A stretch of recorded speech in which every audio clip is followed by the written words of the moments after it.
And so I bought a Python book first, right? Because I'm old. Again, I used to learning, just like I did for, the Apple stuff. So, and I started this, and then I said, you know what? There's got to be something, maybe people around or something. And so I looked around, and sure enough, there's the Chicago Python Users Group. And, you couldn't have asked for a nicer bunch of people. And once, they have many meetings a month, usually once a week on Thursdays. But the meeting I started attending was essentially what's called Project Night. And Project Night was in two parts. It fit, geographically speaking. So there was a big space at a tech company here, and one side was a big kind of open meeting area, and then on the back side of that wall was actually the lunchroom. And so they order in pizza, and everybody eats, and then they say, "All right, you have two choices." Obviously, it's not like they're enforcing the rules with a security guard, but I mean, basically, the whole night is based around two options. Option A is go in the lunchroom, stay on the lunchroom side after we're done eating, and you can work on your own laptop, do your own thing. And, there'll be people around, and, maybe you tell people what you're working on and they want to help you, or you help them, or, vice versa. Essentially, it's kind of like just open forum, for anyone who brings their computer to do whatever they want. And then the project side, hence Project Night, is you rate yourself. Then they use a little Python script to scramble everybody up into groups of 4. So, a 10 gets put with a 1 and a 7 and a 3. So the whole group kind of averages out. And so that way, you have some people who are just learning and some people have experience. And, even though they made me feel welcome from day one or from meeting one each month, I much preferred those first few months to at least go on the do it yourself side and continue, and I had my book next to me, and, sure enough, people would come up and be like, "Oh, what are you learning, or why are you trying to learn?" And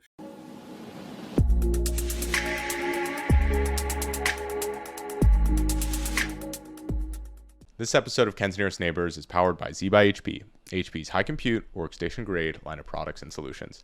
Today, I had the pleasure of interviewing Ian Greengross. So Ian is a friend, he's also a business partner, and finally, he's a sports agent with over 25 years of experience. He represents NFL players, football coaches, hockey coaches, and now data scientists. In this episode, we learn about how Ian uses data in his work as a sports agent, and also how even late in his career, he's been finding a lot of joy in learning Python programming. Special thanks to Nick Wan for the introduction, and I really hope that you enjoy this episode. I know I had a great time speaking with Ian. So Ian, thank you so much for coming on the Ken's Nearest Neighbors podcast. Obviously, we've worked together now for a while. You have an incredibly interesting background as a sports agent, and you've also taken it, on yourself to integrate data with your work as well. I think that that's incredibly fascinating, and I'm excited to hear about the origins of that and where you're expecting it to go in the future. All right. So in terms of the origins, I'm probably older than most of your guests and crowd. So I got into computers probably around sixth grade, which for me would have been right around 1980, 81. Apple IIe's and Apple II Pluses were released really, a lot of schools bought them. And so my school was fortunate enough to have an after school computers program. And, while I was an athlete and still somewhat am, I was always very good at math science. I had very much had a math science brain. I am very much my father's child. And when the computers came along and, they showed us, what they could do. And, especially, programming is kind of, there's back then it was kind of ordinal and, you had processes and flows and, it could do math and it could do all these kinds of things. And so I said, let me try it. And there were these great set of books, and they, because obviously this is pre-internet, so you couldn't watch a YouTuber like Ken G and learn things. So you had to, do things out of a book. And they were these great workbooks really geared towards teaching, school age, middle school kids how to program in Apple Basic. And basically I went through them like, a fish through water. I mean, it seemed natural to me. I enjoyed it. It worked for me. It clicked into place. And before you know it, I was really doing well at writing stuff in Apple Basic. I mean, obviously, we're talking about 64K of RAM and like 8 colors, but nonetheless, I was doing stuff. And so by the time I got to 8th grade, about year and a half, 2 years later from starting all of this, couple things. Number one, they allowed 8th graders to spend as much time in the computer lab as long as someone was there as we wanted. And B, I was able to convince my parents that this is a wonderful tool, that not only can I use it, but there were word processors back then as well, and so I could write my papers on it for school, and if they had a memo to write or something, they could use it in my old dot matrix printer. And, so yes, we got an Apple IIe for our house, and that really jumped me forward. And by the end of my 8th grade year, I took it on myself to do something fun-ish. And for me, that was making a math game, of all things, where you were a frog and you started out at the bottom of a set of stairs. And I don't even know how I thought of this, right? And math problems would pop up on the screen, and you had time to answer them. And as the timer counted down, you had to keep answering questions, and every time you answered a question, you'd get enough power to jump up a stair, and at the top of the stairs was a door, and your goal was to make it out the door, because if you didn't make it out the door in time, eventually some snakes would be released, and the snakes would slither along and climb up the stairs, and eventually they would bite and poison the frog, and the frog would die. I mean, I don't know if that's brilliant or morbid for an 8th grader, but nonetheless, that was the game I wrote. It sounds par for the course for an eighth grader. So, and then, again, I kept, as a high schooler, I still stayed, even though IBM started to crack the market with DOS PCs, or MS-DOS PCs rather than Apple DOS. I stayed pretty much loyal with my Apple II all the way through high school. And, in high school, I kept, expanding my knowledge of computers.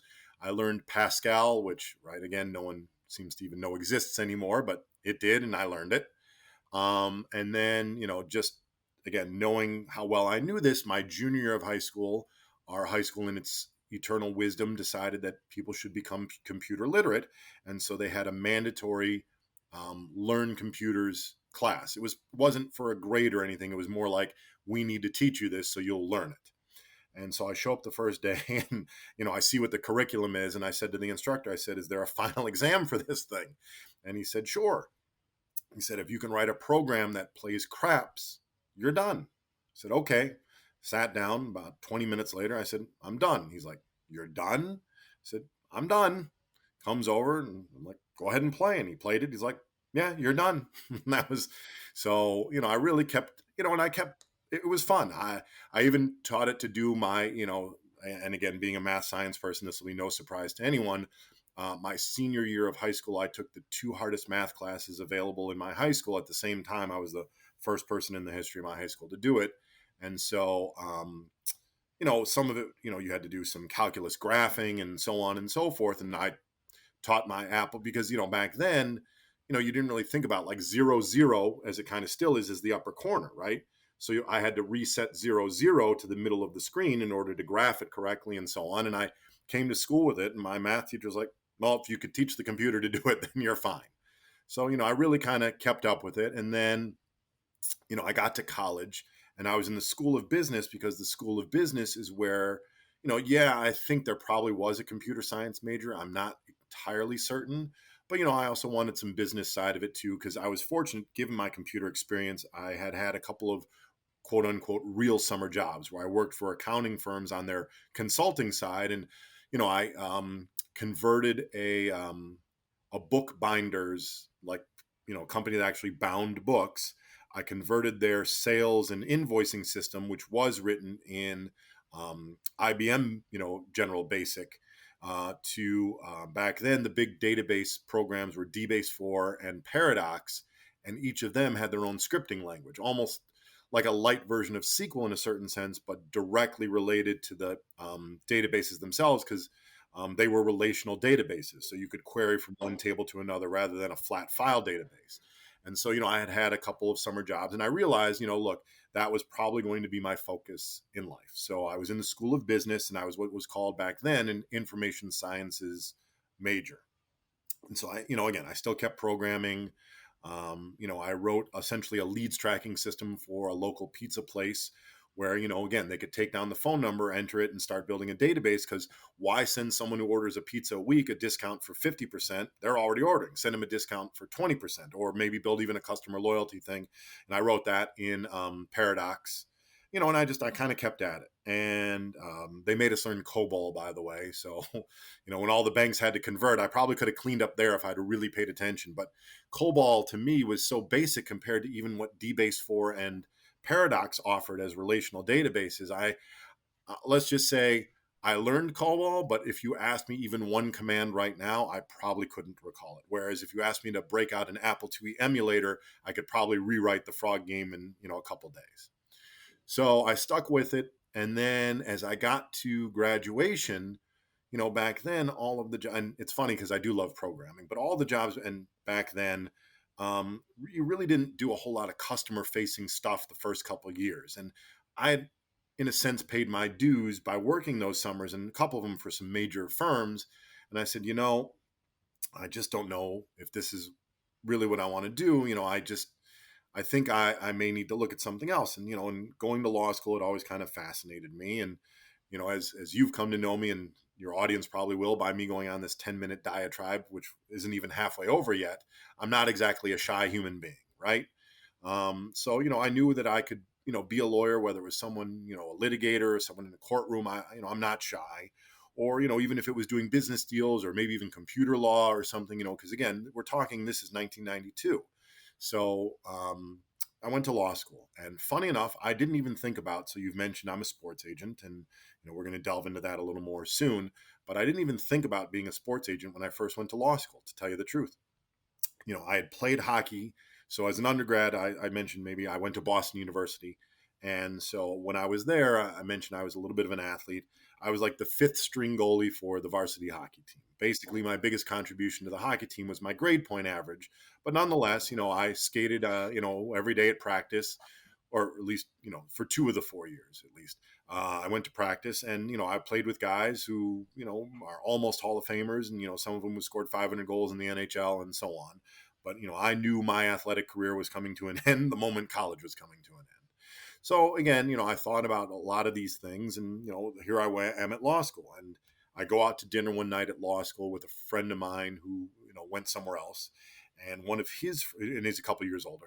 And so one of his friends had come in, and, they've been working for a couple of years. And this friend of my friend's, his job was actually working for a basketball agent, helping him recruit new clients. In the business, it's called a runner. And so, as we're at dinner, I've never met him before, and we're all just talking and so on. And my friend mentions how I played hockey and da da da da. And he said, well, wait, Boston University, don't they put out a lot of pro hockey players? And I said, they do. And he said, oh, so you're in law school to represent them. And I'm like, well, I am now. So, I kind of started thinking about, wait, this is something I could do. This is before the movie Jerry Maguire came out. So I wasn't riding the coattails of Jerry Maguire. This is before that. And so I looked around. I live in Chicago, here in Chicago. I looked around, and there was an agent here in Chicago, had been around for a little while. And, he kind of liked what I had to offer in terms of being a connection to the East Coast, and, that I was in law school and the whole thing. And so he allowed me to start working for him. And for those next 2 years or so, I did, while I was in law school, I worked for him. I would go out to Boston and, try and bring in players who I knew or were around, or, some of the coaches who coached me had moved on to other schools as well. And so they were helpful too. And yeah, after those 2 years, I had like 3 or 4 minor league guys, no one in the NHL yet, but, I was moving along. And then the guy who I was working for was a very successful trial attorney on top of being a sports agent. And so he was part of a group that I was asked to bid on being the owners of the expansion minor league team that's now here in Chicago, the Chicago Wolves. And his group was successful in that bid. Well, I teach sports law now at my old law school from the professor who taught it to me, and this will also be mentioned in a minute, but there's a case in my sports law class about conflict of interest for agents, and one of them is you can't own a team in professional sports, at least in that same industry, and represent players in that same industry. So once my mentor, who I was learning the business from, once he bought into the minor league team, he couldn't represent players anymore. So I had to find a new job. And, at that time, I was taking sports law at law school. And my professor was someone who was mostly a lawyer, but had helped out a very famous and big sports agent here in Chicago, someone who represented almost half the Bears when they won the Super Bowl when I was 15 years old. So I knew like all his clients and I knew who he was and so on. And so this law professor, again, I'm not shy. I was very much a participant in class and so on. And, he had come to know me a little bit. And so, based on the recommendation of my sports law professor and the hockey agent I had worked for, I got an interview with this very big football agent because he was looking for someone to add because, and again, another lucky break here, the salary cap had just come to football. And so, it's not that he couldn't do the math himself. He's a very brilliant man. And, but he was always, more of a big picture guy and so on. And, he wanted someone to really work more on the details of some of the stuff on the big contracts on the salary cap. And again, it was brand new and think of new and creative ways and so on. And so between my law degree and my experience and being able to, work back then, Excel, right? Well, didn't learn Python just yet. So, whip things around in Excel and so on, it really worked out. And so I was very fortunate I got the job. And so for the first couple of years, I was helping the football agent who was, this successful in football and, first round draft picks and so on. And, I was trying to build hockey where, I'm starting from down here. And it was very tough for me to continue to recruit hockey players as clients because when I would go out and try and compete to get them, I was competing against other agents who maybe even were here, but had hockey players. My only hockey players were here. And I mean, they were great guys, but I mean, in terms of the level they were playing at versus in football, the guy I'm working for has guys like this. So I started working on football players. And after about 2 years, I pretty much became a full-time football agent. And so I worked for him for about 7 years. And then, he understood and we remained friends until the day, he passed. It's almost 4 years now. But, I started my own thing and, for a while there, slowly built it and so on and so forth. And so I've been a sports agent for football players and football coaches for 27 years. I've had hockey coaches for about the last 4 or 5 years. So now fast forward, how is all this relevant to me sitting in front of you with data? So as you know, and maybe some of your audience don't because they're maybe not sports fans.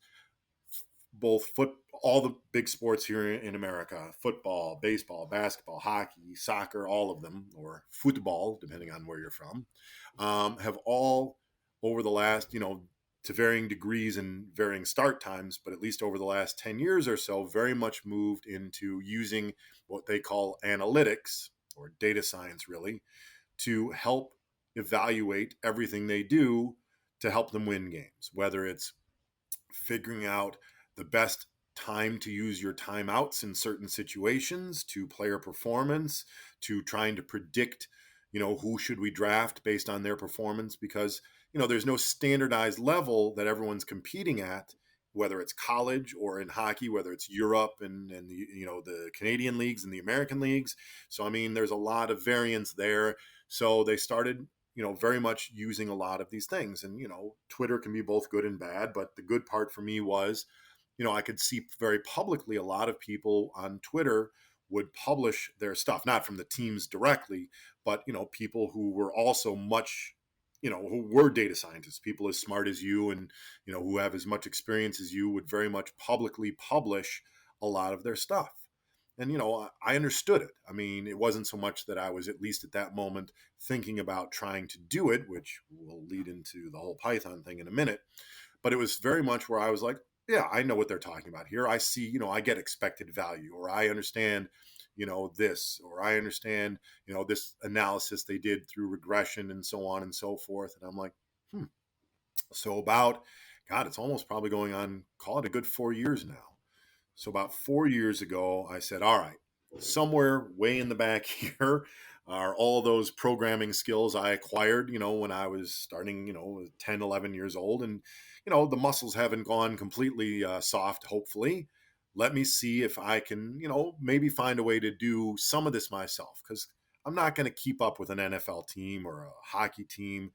They have a whole staff and they've got much, a lot more money to spend on resources just to do analysis because that's what they do, right? And I mean, certainly I could spend the money, but I'm not going to. So I said, you know what, at least let me be at a point where I can maybe take some things and do some things that are relevant just to me on a much smaller scale. And so I said, all right, let's do this. And so I bought a Python book first, right? Because I'm old. Again, I used to learning, just like I did for, the Apple stuff. So, and I started this, and then I said, you know what? There's got to be something, maybe people around or something. And so I looked around, and sure enough, there's the Chicago Python Users Group. And, you couldn't have asked for a nicer bunch of people. And once, they have many meetings a month, usually once a week on Thursdays. But the meeting I started attending was essentially what's called Project Night. And Project Night was in two parts. It fit, geographically speaking. So there was a big space at a tech company here, and one side was a big kind of open meeting area, and then on the back side of that wall was actually the lunchroom. And so they order in pizza, and everybody eats, and then they say, all right, you have two choices. I mean, obviously it's not like they're enforcing the rules with a security guard, but I mean, basically the whole night is based around two options. Option A is go in the lunchroom, stay on the lunchroom side after we're done eating, and you can work on your own laptop, do your own thing. And, there'll be people around, and, maybe you tell people what you're working on and they want to help you, or you help them, or, vice versa. Essentially, it's kind of like just open forum, for anyone who brings their computer to do whatever they want. And then the project side, hence Project Night, is you rate yourself. Then they use a little Python script to scramble everybody up into groups of 4. So, a 10 gets put with a 1 and a 7 and a 3. So the whole group kind of averages out. And so that way, you have some people who are just learning and some people have experience. And, even though they made me feel welcome from day one or from meeting one each month, I much preferred those first few months to at least go on the do-it-yourself side and continue, and I had my book next to me, and, sure enough, people would come up and be like, oh, what are you learning, or why are you trying to learn? And not that I'd give them this 19-minute spiel that I'm already up to, but I generally told them, look, I'm a sports agent, and, I'm trying to, I have some old school Apple, grew up on Apple IIe's, Apple Basic. I mean, I've got it in here. I'm figure I can learn Python. And they're like, oh, great. Why don't you try this, or, why? And slowly but surely, they would give me little tips here and little tips there. And, so I would say those first 6 to 8 meetings, over that first 6 to 8 months, I definitely stayed on the, do it yourself side to build up something more than just print hello world. And so, when I finally felt I was at least, enough to not slow anyone down. And again, they would never have said anything, and they're very welcoming. But nonetheless, I wanted to be more than just a 1. I wanted to put in at least a 3, by the time I went over to Project Night. So I did. So after like 6 or 8 months, I went over to Project Night and the Project Night side. And, I started putting down a 3. And, generally speaking, the same group of 5 or 6 9s and 10s, in Python, generally speaking, they were the ones always to do Project Night because, for them it was fun, to like teach someone new, but also some of the projects, they were very interesting. And so, my greatest asset as a programmer, and everyone kind of does this now with Stack Overflow, but nonetheless, my greatest asset as a programmer is being able to mimic what someone else does, right? Or which we all do now through Stack Overflow. But, I could watch these, men and women who were 10s at Python on Project Night, and it would be do this, or, we would figure out that, and I could watch them. And, because I had at least the understanding of how programming works, which really hasn't changed since my Apple days in a certain sense. And because now I had at least a little bit of a layer of Python, I could follow along and say, oh, I see what you're doing here. And then I would go home and of course, they would send an email at the end and they would email us the script so we could see it at home, but kind of almost like my own personalized Stack Overflow. I could then take what we did that night and be like, all right, let me recreate it myself and maybe just put a little twist on it to see if I truly understand it. And sure enough. And so I did that for about another year. So heading into about 2 years of it, by then I'd known everybody, and really, I mean, again, a great crowd and, become friends with a couple of them. And one of them worked on a little bit of a hockey project with me just to do some stuff and so on. And so they every 6 months they offer what they call the mentorship program, where now you really get signed with someone one on one.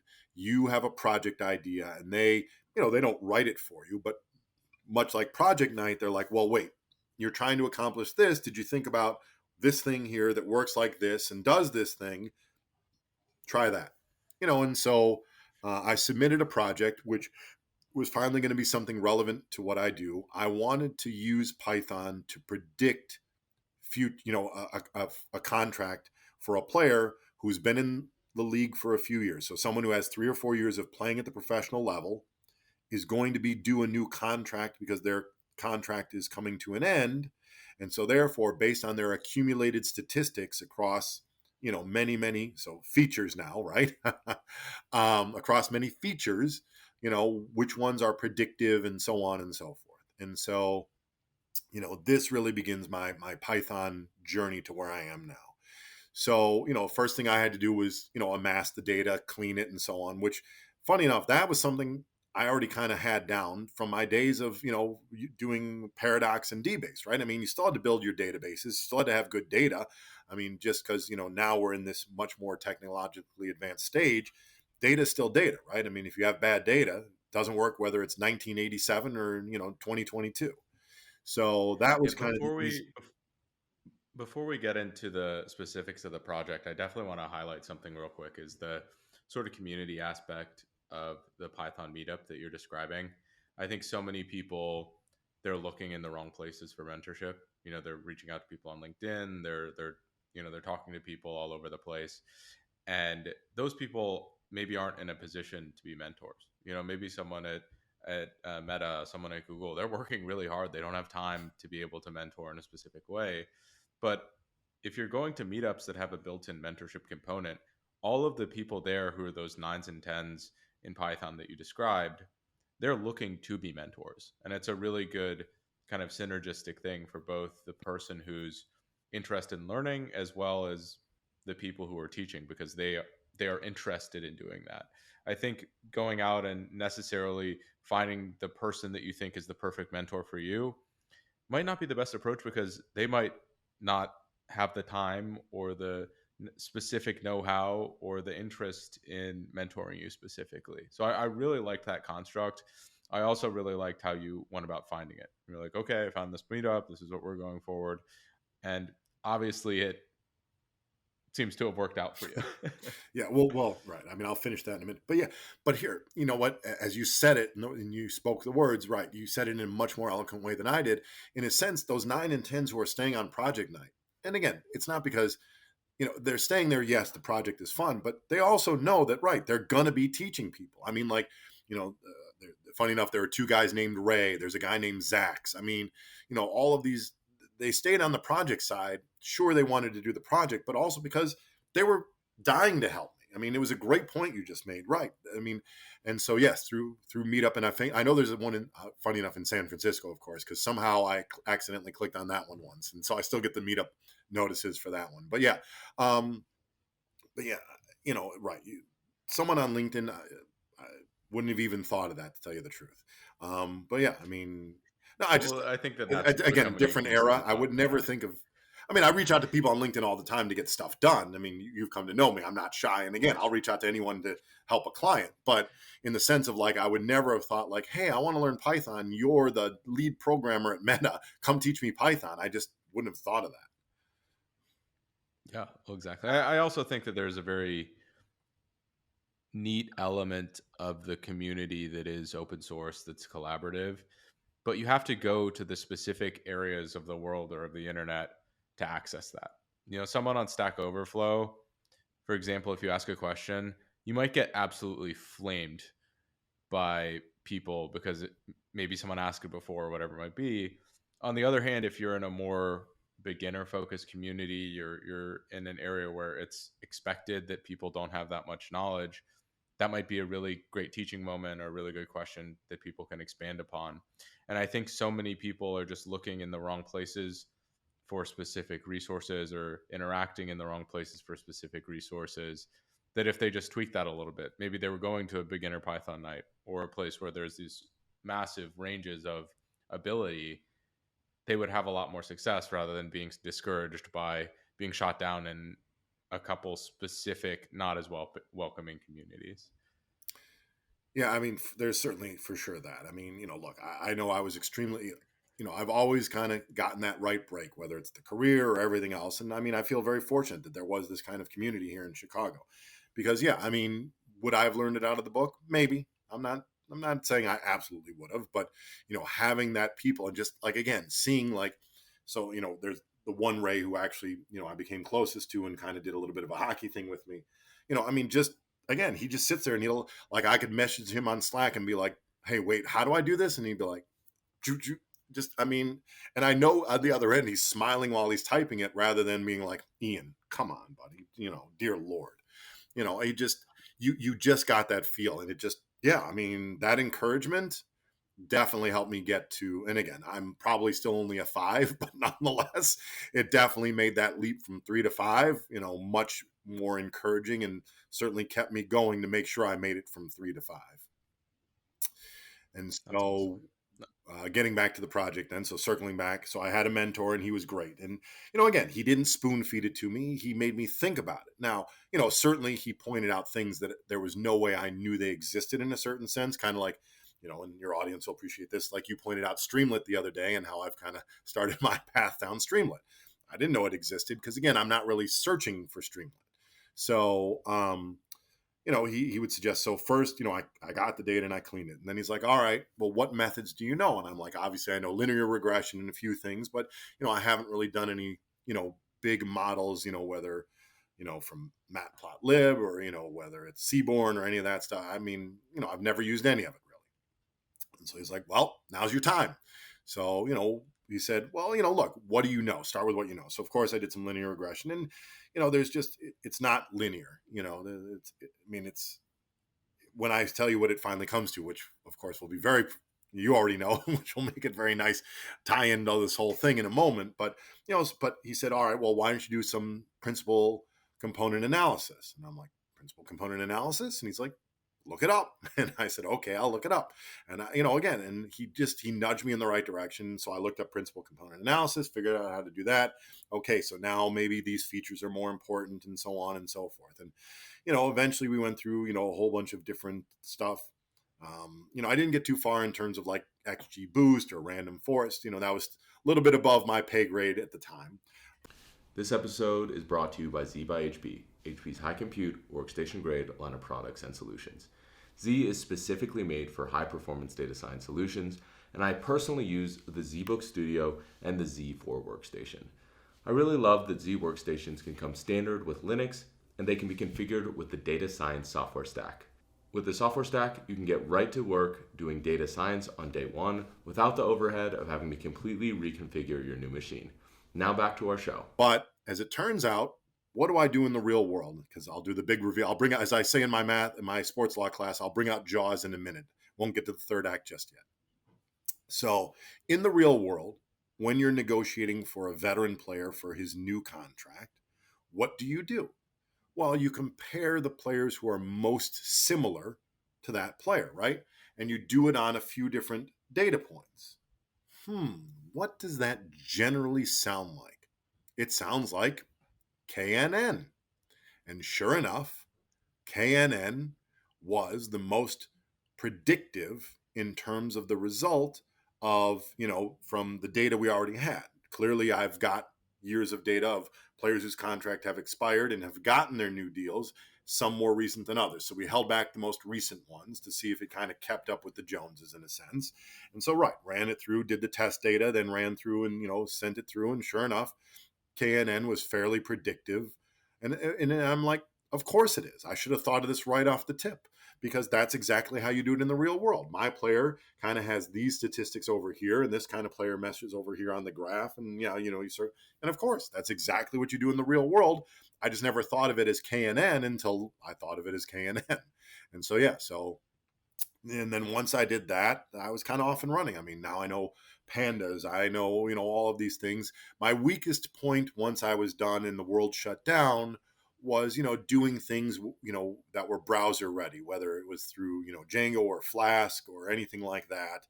And again, with the world shut down and everything else, no meetings, I didn't really push myself too far on Django or Flask because, at that point I don't want to say self-satisfied, but I've at least covered like now if I wanted to take running back statistics or, even some of the more esoteric things that people are putting out there, I could now go back to Twitter, see some of these things and be like, okay, not only do I understand it, but I can take the data myself and put my own twist on it, what's important for me and my clients, because now I can do exactly what you did, and so therefore I was at the point, at least then, to make myself in my business.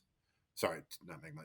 I was at the point where I could do things for my business and not have to learn Flask or Django or anything else until about 3 weeks ago. This wonderful guy named Ken G points out Streamlit, and now I'm like a Streamlit addict trying to build, dashboards and stuff and so on and so forth.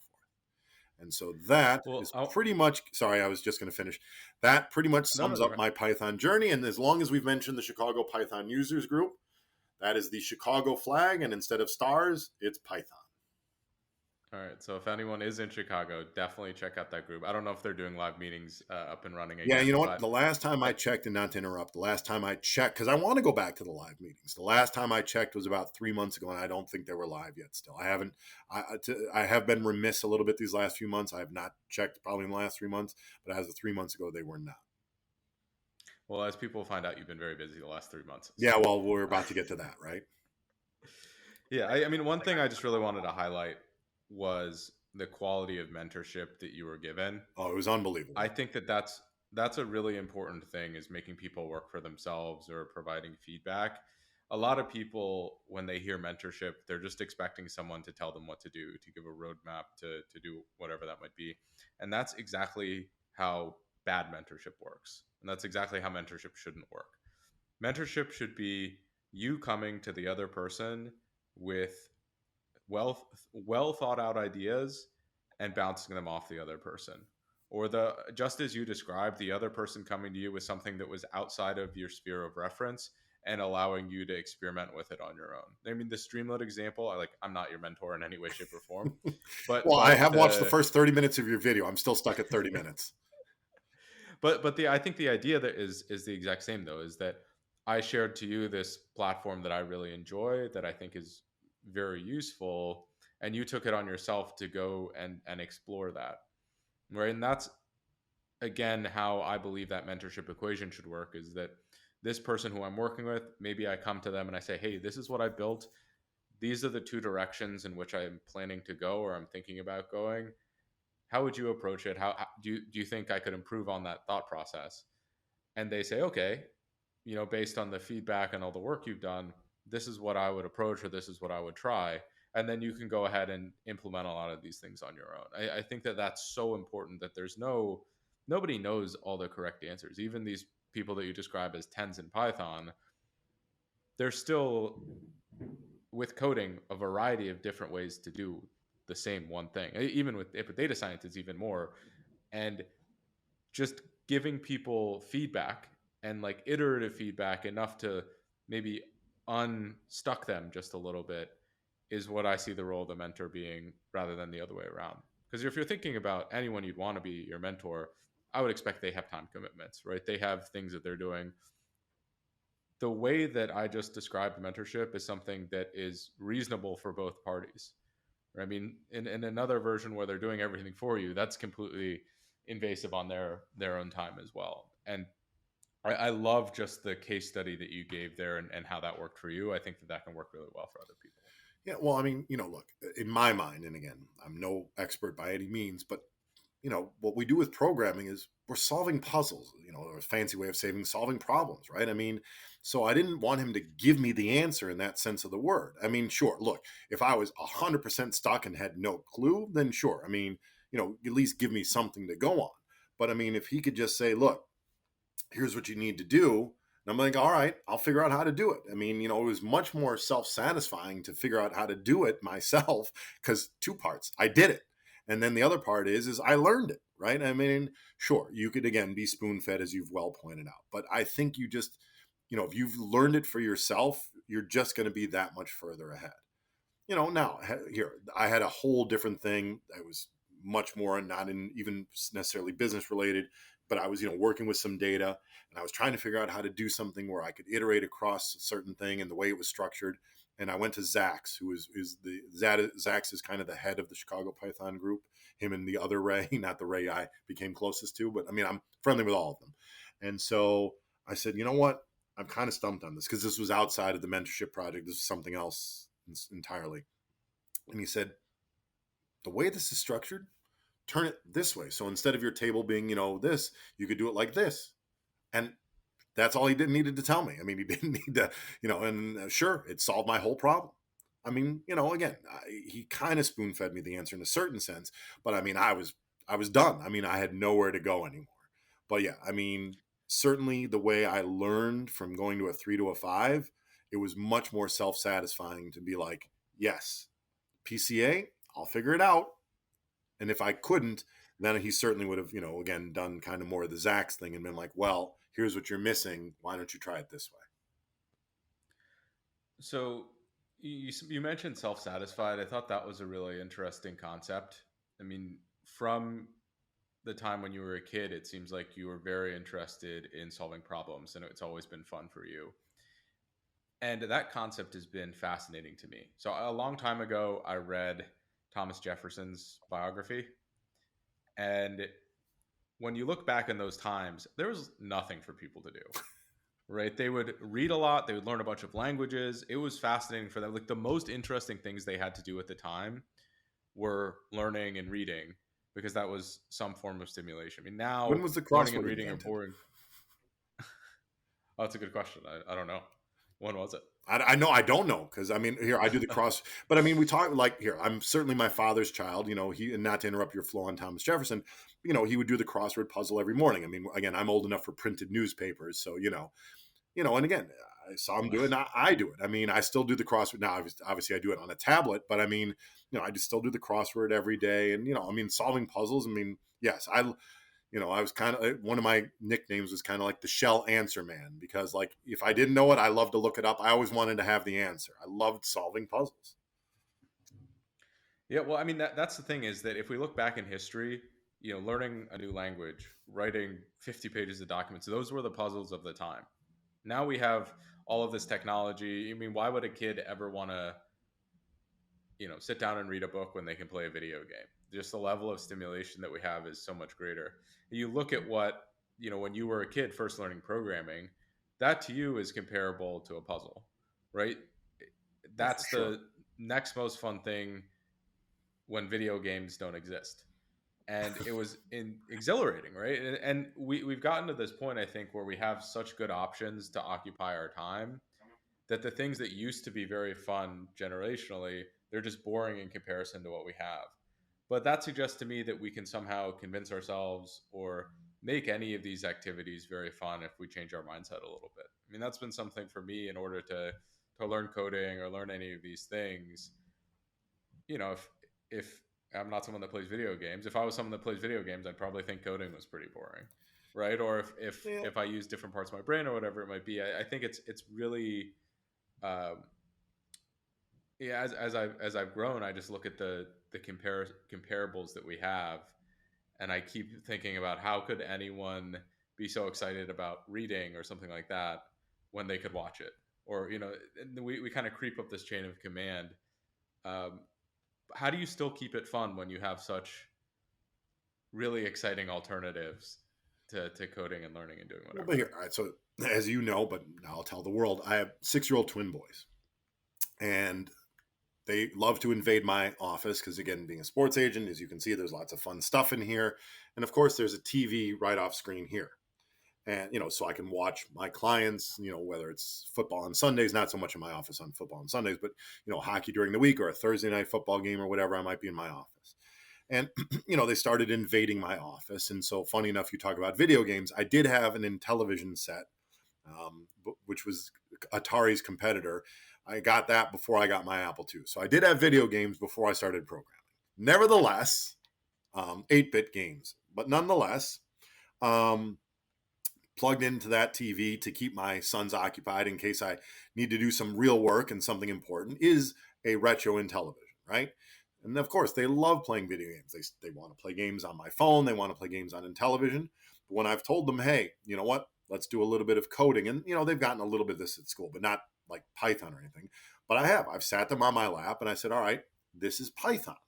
And obviously they're not exactly ready to, write a whole Streamlit dashboard. But, it's funny to them when they can write, daddy likes poop and tell the computer to print it 10 times. They think it's hilarious. And so now they want to do more programming. And so, is it the same as playing video games? Of course not. I mean, let's not be silly. But I mean, you can start them at a young enough age. And even with all the technology we have, and I have started them at a young age to keep it fun where, they want to tell the computer to do things. I mean, here, like, they clearly know YouTube even before you and I started working together, and which again we'll cover soon, I'm sure. But they knew about YouTube anyway because they've watched, like the dinosaur videos, or there's the one, that's there's a monkey and he always does all these dinosaur videos, and anyway, I can't remember his name. But nonetheless, even with all that stuff, I'm like, okay, well, do you want to tell the computer how to do these things? And so it isn't so much that they're learning boring computer stuff. It's, oh, wait, they made these videos. I can tell the computer how to make these videos. Like, I use the turtle function, or, the turtle package in Python to, use it to draw dinosaurs and lions for them and so on. And they're like, oh, well, we want to draw. And I'm like, okay, here's how you tell the computer to do that. So, I mean, I've tried to make it for them where it's almost like playing a game, but the game is actually learning some code. That's awesome. I think that there's a fun element of open worldedness and the idea that you can build anything with code that, at least for me, is what made it the most exciting, right? Is that there are these things that I'd like to do and I have no means of doing them before coding. And if I learn this skill set, I can have access to these things that I found that I was just conceiving of before, rather than being able to implement. That to me is the most rewarding thing. And I think that that's a really important point, is you can make all these things fun for yourself, even fun beyond outside stimulation or video games or whatever it is, if you attach it to things that you enjoy. And that is sort of the ultimate thing, is that with programming, it can be related to anything that you have interest in. Right. It could be related to YouTube videos or video games or any of these things. And I love that concept. That very clearly articulated. Yeah, I mean, so here in my quest to learn Streamlit, right? Some of the first things I've done are like, header size fonts and drop downs and so on and so forth. So, I said, do you want to help Daddy? And so, they write, again, Daddy likes poop. And then when I run Streamlit, as you know, it looks like a website. So to them, they're like, oh, we want to do our website. Every day it's like, can we work on our website? Can we work on our website? Because to them, that's how they view the world. I mean, obviously they don't think of it as just a dashboard that locally hosted on my computer, but to them it's, oh, we have a website, and it says Ronan and Aiden love Daddy or whatever, or Daddy loves poop, or all that kind of stuff. And so to them, they're excited to add in, now obviously they don't understand all of the commands and everything, I don't expect them to become Streamlit experts before I do, but nonetheless, again, it's part of their learning right now. So at least hopefully it will stick with them. Now, do I expect them to become sports agents, programmers, or anything else? No. If one of them is very creative, if he becomes an artist, that's perfectly fine. But, at least in a sense, he's gotten the exposure of all these things and knows what he can do with them. And you talk about even reading. I mean, every night we make sure we, and I know we've strayed far away from kind of KNN, but, even every night we make sure, there's 15 minutes of reading every night before bed. I mean, yeah, we are in a very much modern, they have, believe me, Minecraft is on here. And if I turn my back for 2 minutes, they'll steal my phone and play Minecraft. No question about it. But, we make sure there are all these other things going on. And, and just to kind of circle it back to what we're talking about now, again, any of this, anyone who's going to watch this, anyone who does any of this, it's always about like learning and solving something. And in a sense, so is Minecraft, right? I mean, to kind of, bridge this gap here, playing a video game, right? I mean, whether it's Shark on in television, where you're this little fish and you have to eat smaller fish and keep getting bigger and bigger. Again, solving that. One of my sons, I mean, his high score is like triple mine because all he does is play it, but he's solved it in a certain sense. I mean, all of this, in a sense, is solving problems, whether it's just solving a video game and how to win that, solving, how to build in Minecraft and not die, or, figuring out on Streamlit how to present the data. I love that. And, talking about solving problems. So we met through a mutual friend, Nick Wan. So you worked on a hockey project with him. I'm really interested into what your exposure into maybe more formal data science was like, and how you were able to solve a problem. I think you were working on it's the Big Data Cup, I believe it is, with him, and I definitely want to hear about that experience because I think it all ties everything together Yeah. pretty All well. right. So, I've mentioned how I followed some of these analytics people on Twitter. Um, and one of them is named Ethan Douglas. And Ethan covered the Chiefs for a while. And was fortunate enough to have their starting running back when they won the Super Bowl. He scored 2 touchdowns in the Super Bowl, ran for over 100 yards, named Damian Williams. And so through my representation of Damian, Ethan and I over Twitter had become friendly. And every year in football for the last 4 going on 5 years, maybe, there's a thing called the Big Data Bowl. And that is the NFL releases a data set from its tracking. So in NFL football, players have trackers right here on their shoulders. So they, know orientation, they know speed, they know all of that. And the ball can be tracked, as well.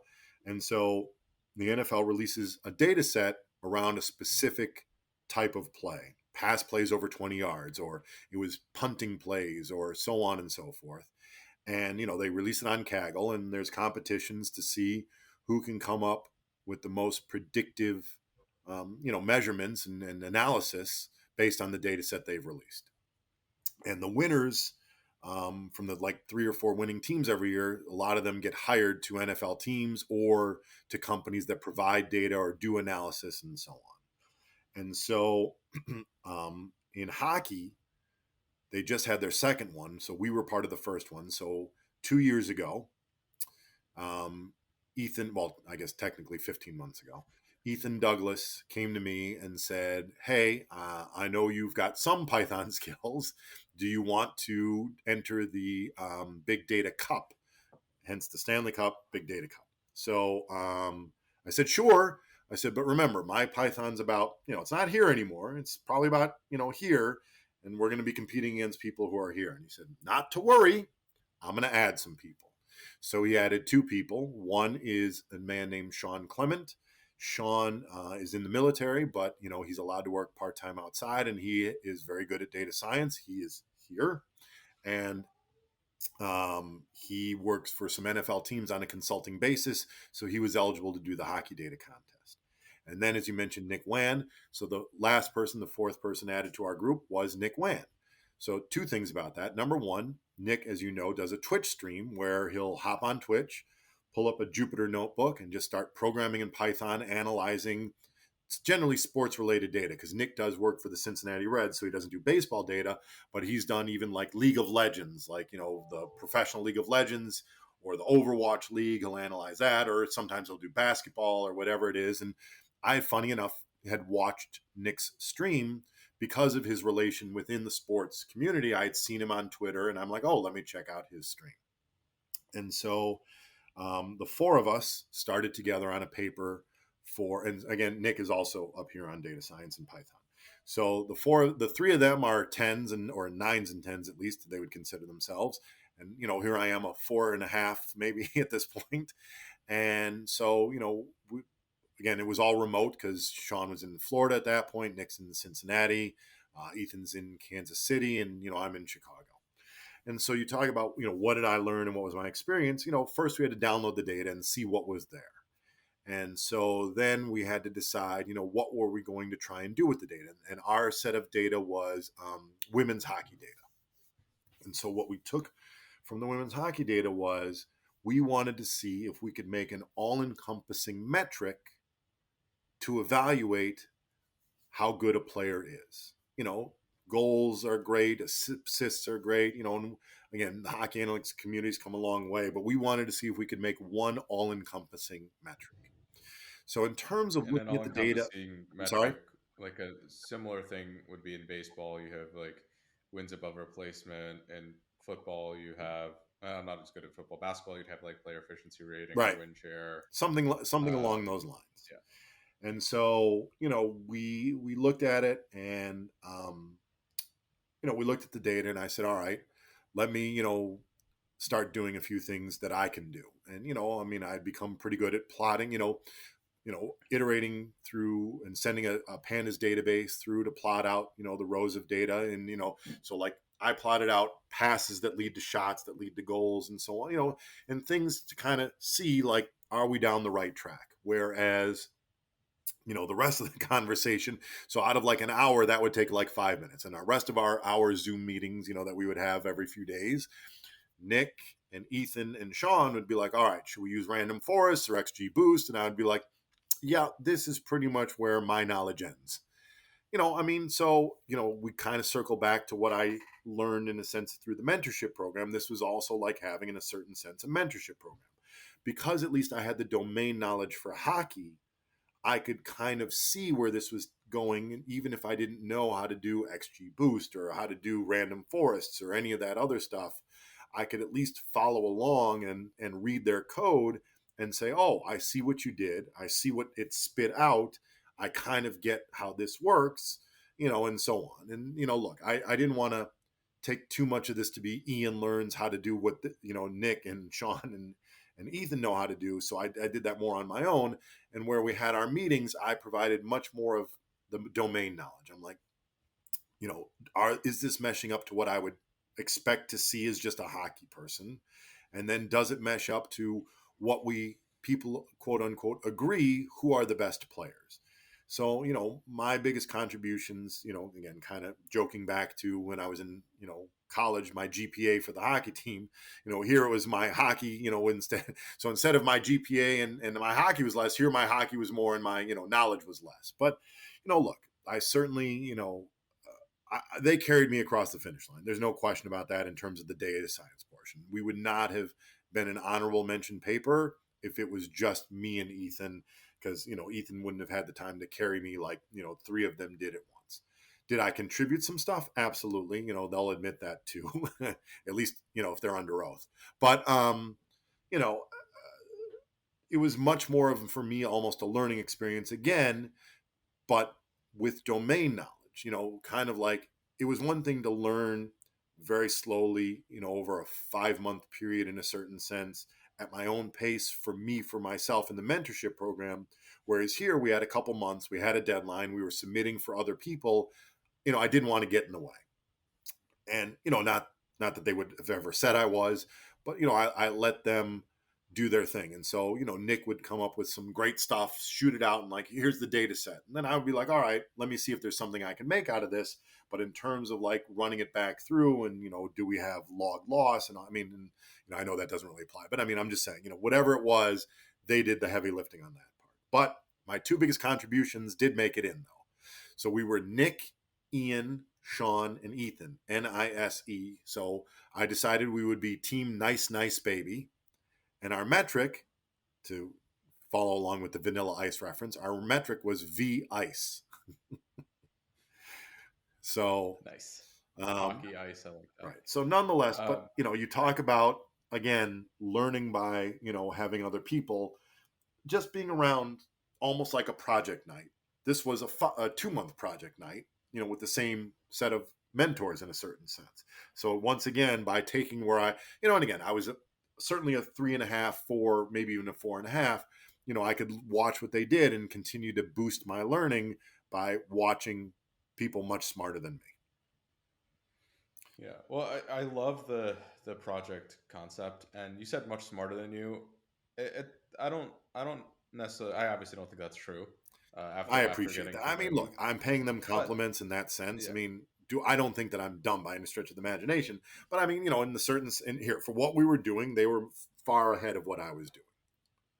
yeah. Well, I think that that's an important thing to note is that you can work on a project with people that are more advanced, and there are different types of value you can offer. For sure. So, an example is your subject area domain, your subject area expertise within hockey. That's something that they have They very likely did not have as much They experience with. did. They did not. Yeah, another thing is time and effort, right? If I am working on a project, I'd much rather be doing the modeling, the stuff that I'm good at, rather than the data cleaning. And so, if you're someone who's interested in working with other people, you can say, "Hey, in order to be a part of this, in order to see how you other people do things, I'm willing to take on some of these other tasks where you're still going to learn stuff. You still get to be part of the process. You still get to ask the other people and have them be resources to you, but you're providing value to them as well." And I've really liked how in your story, I think that you've been a mentee or you've been a part of things in exactly the right way, where you're creating value, you're in the right places where other people want to help you learn. And that's, in my opinion, maybe there was some luck involved, but a lot of that is by design, is that you're taking the roles where you know you could help and you're meeting the right people who want to help you and you become friends with them and whatever that might be. And to me, that is half the battle, right? The battle is not like, oh, I have to go out and search for the right person.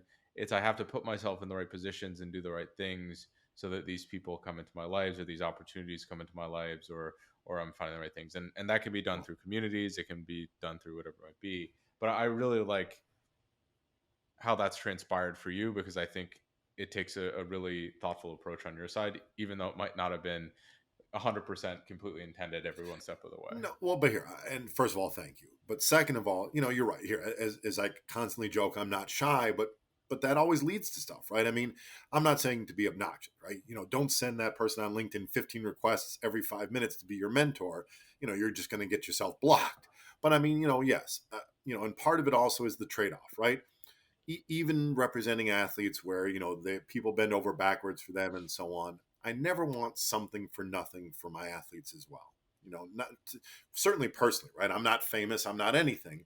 I never want something for nothing, but in that sense. But like, I always want the person, whether it's a car dealership giving my client a loaner car or whatever, I always want that person on the other end of the transaction. Not that these are transactions, these mentorships and so on, but in a sense, they are transactions in one sense. I never want them to be like, man, I never want to deal with him again. In fact, the emotion I want to strike with them is, wow, that was great. I'd do that all over again. So, whether again, like let's say it's a car dealership giving a loaner, I'm like, look, I'm going to tell my client, bring a jersey, and if they're not the most famous person on their team, bring a second jersey from the quarterback or whatever. I'll find up from the dealership if they have a favorite player. Bring some footballs, give them some tickets. So again, you're getting a loaner car that essentially is like $10,000 worth of value. You could spend $1,000 to get $10,000 worth of value, and you know what's going to happen?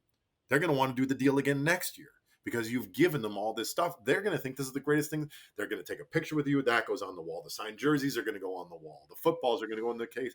They're going to bring it home to their kid or whatever. They're going to think it's the greatest deal ever. And they loaned you all they did was loan you a car. Yeah, So it's kind of the I same, love that. I so think, you talk about, right, making yourself, you didn't say it in these words, but making yourself useful, right? If you can't do the data crunching or whatever, then clean the data, right? I mean, there are other ways to be part of it. And, even going back to Project Night when I was a 3, you know, part of what they do to force you to do these things is you get to use, out of the 4 people, you get to use 2 laptops, right? One is to do the actual script writing, and one is to look stuff up. And they make you rotate every 15 minutes so that everybody's contributing. And now it's not just me watching Ray write something, getting the email later, going home and just rewriting what Ray wrote. So, again, they force your hand in order for you to contribute.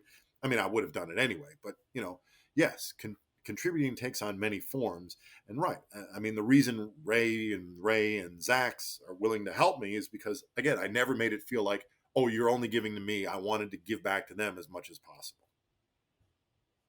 I love that. I think that, again, that sort of embodies a lot of what the broader data or Python communities are about is this collaboration, the giving without pure intention of having something come in return. And it usually pays itself off, you know, far more than 2 or 3x. I I'm I living think proof that of that. yeah.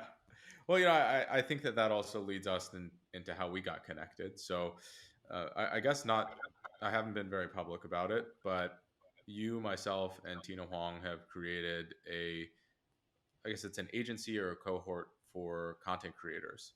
So how that works is that if companies come to us, we can offer sponsorship opportunities to a bunch of other creators, and the companies, they only have to reach out to one point of contact, which is us, and then we can put together this consolidated campaign that frankly saves money and time on both people's parts. It also lets us to do a really good job of vetting and making sure that the sponsors that we're working with are right for our creators, and making sure that the creators do a really good job for the actual sponsors themselves. But this is, in my mind, another one of these really unique opportunities where you're creating a lot of value. I mean, from the legal perspective, from a negotiation perspective, and Tina and I have this very different value creation that we have. I have a really good relationship with most of the creators. Tina does as well, and she's also bringing in a lot of deal flow for us.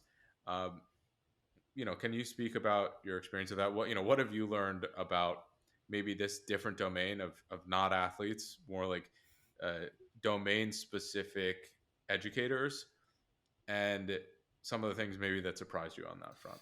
Yeah. All right. So first, we'll tell the story of how we got together. So we talk about Nick Wan. And so, obviously we submit a paper and, you talk to someone, 3 nights a week for an hour for over 2 months, every week, you get to know them. So, me and Nick and Sean and Ethan have all stayed friends since the paper. So we submitted the paper last March. And then in August, Nick called me up and said, crazy thought.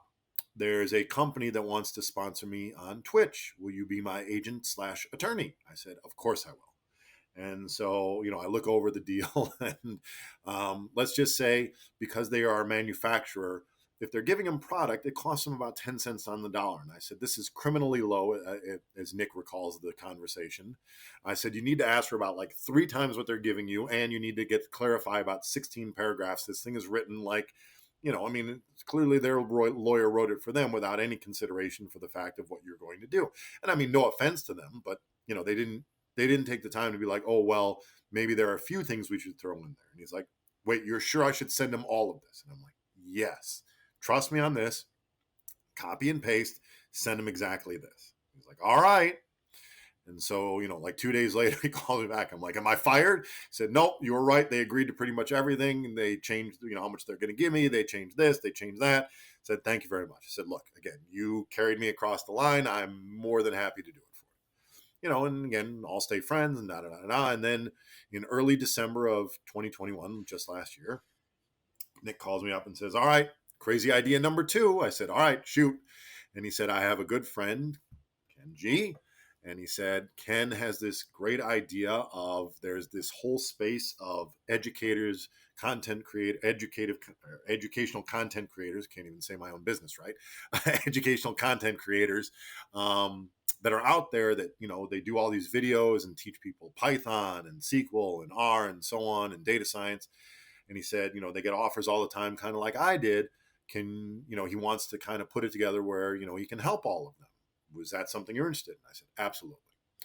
So then this guy named Ken G, whoever he is, reaches out to me about a few days later, and we have a phone call or over Zoom. And sure enough, as you know, you were an athlete, you appreciate athletics. So we bonded over a couple things. We bonded over the fact that, we both love sports and there are certain things about athletics that we both appreciate.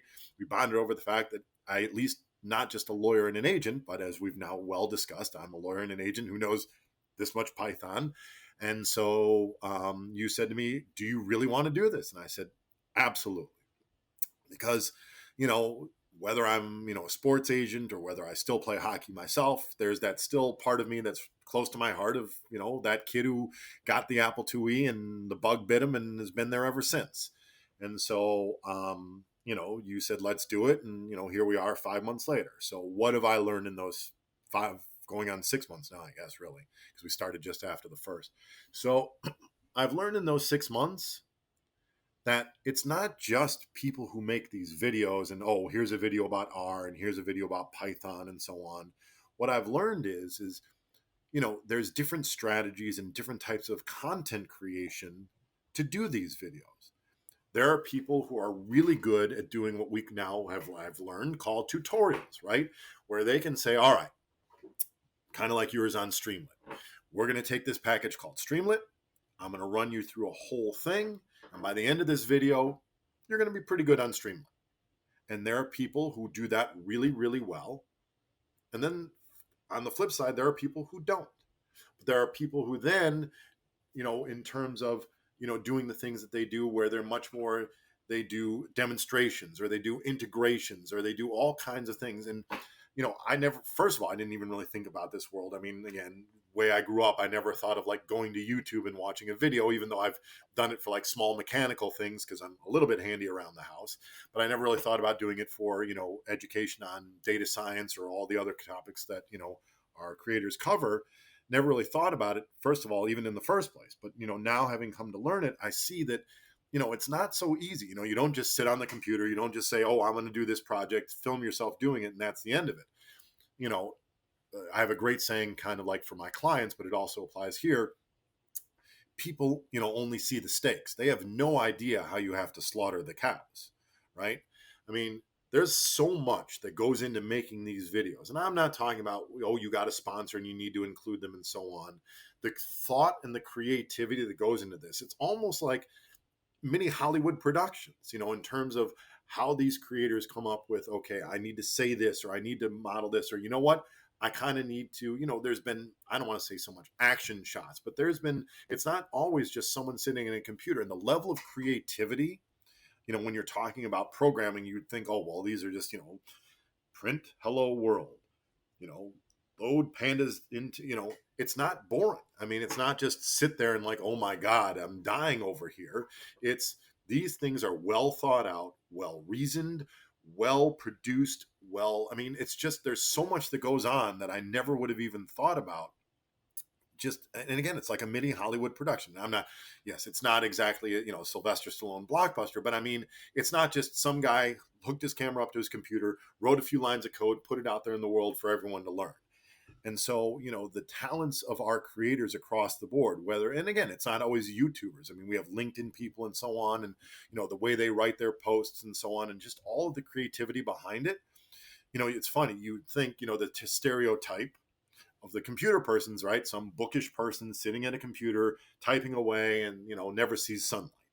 But I mean, our creators are very vibrant people who are creative. I mean, if they weren't doing program, they might be doing something that related much more to like, a film or type of industry like that if they weren't doing programming. And that was, I don't want to say a surprise, but very much a revelation that I never really even thought about.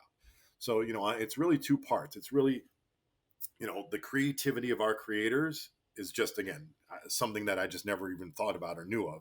But on top of that, just their levels in terms of who is good at what is also something that I had never really thought about. I love that. And so something interesting. Are you almost done? Who is Dinner needs to be cooked relatively soon. We have some time still. Apparently this is my, like warning light. Are you almost done? Yes. What's up, bud? Say hi to Mr. Ken. Hey, Kenji. Good to see you. All right, boys. A few more minutes and then I will cook dinner. I promise. What time is it? It's here. Just take the phone and go. What? Here goes the Minecraft that we talked about earlier. No, this is for people to see. This one's for people to see. We can edit it if we need to, or I can leave it. No, absolutely leave it in. Okay. So I guess my last question is, from working with athletes to working with content creators, what's the difference? Oh, well, I mean, look, as I kind of hinted at, or not hinted, but I kind of explicitly said a few minutes ago, the world bends over for athletes. There was a show called Arliss, which I actually is probably too old for most of you to remember in this audience, but it was a show on HBO about a sports agent. And funny enough, like one of the opening phrases over the opening credits was, athletes are our last warriors. We don't have people going to the arena and fight lions anymore, but, athletes are our last warriors. And, athletes are put up on a pedestal. I mean, everyone wants to, and I'm not everyone's a sports fan, but I mean, the vast majority of Americans follow some sport. So, in terms of athletes, when I call a company about an athlete, there's a lot of things that I get to do or be a part of because I represent the athletes. So in terms of behind the scenes of my representing, they have a lot more I'm a lot more involved in their lives. I mean, this is, something new where, the creators aren't looking to me to, okay, well, and we would do this for them, absolutely. But no one yet that we represent on the, creator side has said, all right, Ian, I just got a new job and I'm moving. Can you find me a car shipper? Where that's just the most natural thing every season for my athletes because, they live, maybe their home maybe in one place and they play on a team in another place. And so I'm much more involved in the daily aspects of my athletes and coaches' lives because that's the way their lives are structured. Whereas here, so far, and again, we're only a few months into it, it's much more of a business part. I'm the lawyer, I'm the negotiator, I'm this. So, in terms of that, my daily life for my athletes is much more involved in taking care of so many things for them. Whereas with the creators so far, the only thing I take care of them is getting them paid. But hey, that's pretty good too. Amazing stuff. Well, thank you so much, Ian, for coming. I'm glad we got to meet your kids as well. Any final thoughts? Anything you want to say before we ship out? No, I mean, look, here, I certainly have been very lucky in all aspects, right? Whether it was, playing hockey, which led, and then not taking a job out of college, which led to law school, which led to being a sports agent, which, then knowing computers led. I mean, so my path is just one, but I mean, and you've talked about this and I'll reiterate it again. I call it not being shy. And okay, you don't necessarily have to be me. You don't have to be the kind of person who walks in an elevator and has 3 friends by the time you get off. But by the same token, and kind of what you said, it's certainly not necessarily reaching out on LinkedIn, but it's looking around and seeing what opportunities exist for you, right? And there's certainly, and if you live in a smaller town and there's not a Python users group, find something. But if you don't push it for yourself, no one else is going to do it for you. That's for sure. Unless you have an agent, of course, then they can push it for you. But look, if you're really out there and you want to get to some place, just putting yourself out. I mean, I can't tell you, and this is the other side of the agent business, and this is a whole other podcast. But when I start out every year trying to add new clients to represent, I start with a list like this. And you know how many actually become clients at the end of that yearly cycle? You know how much I hear no? Yes, I am fortunate to be successful. I do have clients. I've had clients who've won the Super Bowl and the Stanley Cup and so on. And yes, I mean, there's a roof over my head and food on my table. But nonetheless, the amount of times I've heard no, I don't think Python counts that high. But the whole point is, though, is that eventually, though, out of all these no's, there are a few yeses. And that's all it takes. So it's not so much whether or not you have access to it directly. Even if you don't, and again, I'm not saying, again, let's be real. You have to also be somewhat realistic. If you send a LinkedIn request to the chief programmer at Meta, you're probably not going to get a response. But if you look around and find the right places, you will find someone to continue helping you on this journey. That I do know.